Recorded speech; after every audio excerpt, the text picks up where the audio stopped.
നമ്മളൊക്കെ നടക്കണം നോക്കിച്ചിരിക്കുന്ന പിള്ളേരാണ്. പേരെന്താ? വിഷ്ണു. വിഷ്ണു. ബ്രഹ്മ. കേട്ടോ, നമ്മളെ പിടക്കോയി പൂവൻകോയിലാണ് മുട്ടയിടോ? പിടക്കോയി പൂവൻകോഴി ഇല്ലാതെ മുട്ടയിടോ? പിടക്കോയും പൂവൻകോഴി ഒന്നല്ലേ?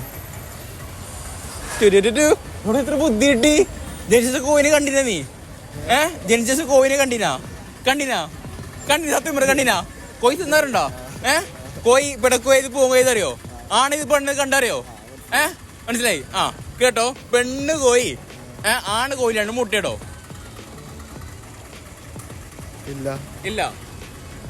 ഇല്ല, തെറ്റാന്ന് സാറിന് വരുന്നത്. അങ്ങനെ കാണാക്കുന്നത്. സോ ഗൈസ്, സെയിം ക്വസ്റ്റ്യൻ നമ്മളെ ഇപ്പൊ ചോദിച്ച ക്വസ്റ്റ്യൻ ആണ്, തെറ്റാന്ന് പറഞ്ഞ ക്വസ്റ്റ്യൻ ആണ് കേട്ടോ. ബുദ്ധിനെ മാത്രമേ ആൻസർ പറയാനൊക്കെ. ഓക്കെ, നമ്മളെ പിടക്കോയി പൂവൻകോയിലാണ് മുട്ടയിടോ?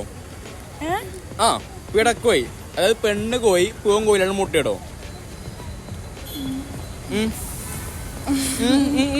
പറയ്.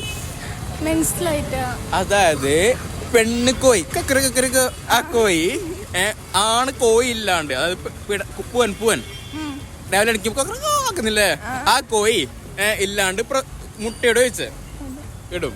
ഓക്കെ, ആ മുട്ട തൊലിയോ വിരിയോ കോയി കഴിഞ്ഞ് വരും? ആന്നില്ലാന്നാ? അത് തെറ്റാന്ന്. നമ്മളെ ഇതിലെ ആൻസർ കറക്കി കുത്തി പറഞ്ഞുകൊണ്ടായിരിക്കും നിങ്ങൾക്ക് തെറ്റുന്നത് അല്ലേ? കറക്കി കുത്തി പറഞ്ഞല്ലേ? അല്ലേ? സാറല്ല, തെറ്റാ. പേര് തന്നെ ഷംന. തെറ്റാ.